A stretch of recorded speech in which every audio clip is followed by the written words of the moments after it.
Who said that? Council.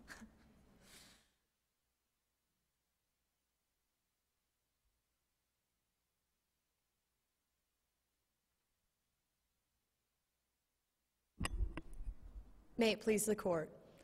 My name is Erin Vickery. My co-counsel is Sarah Thornton. Together we represent the petitioner, Susan Jones, who urges this Court to reverse the decision of the Seventh Circuit. In my time before the Court, I'll address the issue of whether the Constitution protects the right to interstate travel. Next, Ms. Thornton will address the constitutional scrutiny applied to the Chicago Ordinance at issue. And at this time, Your Honors, and with permission of the Court, we'd like to reserve 2 minutes for rebuttal. That's fine. Thank you. Your Honors, a school teacher should not lose her job because she cannot afford to move from one city to another. Yet that's precisely what has happened here. Ms. Jones didn't lose her job teaching fifth graders for anything she did wrong. Ms. Jones lost her job for one reason. She couldn't afford to pack her bags and move from her apartment in Oak Park to within the city limits of Chicago pursuant to Ordinance 3404. Counsel, does the Constitution guarantee her a right to keep her job? No, Your Honor. This Court has foreclosed that idea in Bishop v. Wood.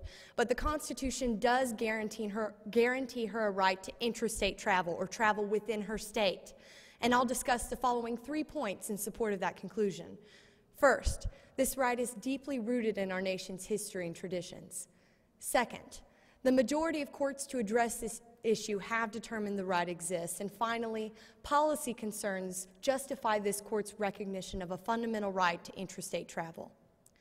The first step in a substantive due process analysis, as this Court has taught us in Palco v. Connecticut, is to determine whether the concept is deeply rooted in this nation's history and traditions or implicit in this nation's concept of ordered liberty. Aren't you jumping the gun, though? Do we even know that substantive due process even applies here? Yes, Your Honor. The right resides within the 14th Amendment Substantive Due Process Clause, and under this 14th Amendment, the test for determining whether the right is fundamental is to determine whether the right exists as deeply rooted and implicit in this nation's concept of ordered liberty. Few, if any, rights are more deeply rooted than the right to travel.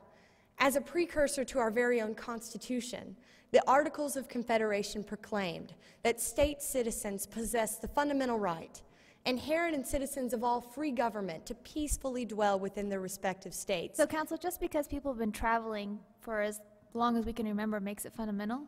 Yes, Your Honor. It's an idea that has formed the very culture of our nation. And in looking at the Articles of Confederation, we see blatant evidence of this fact. But isn't all this history that you're pointing to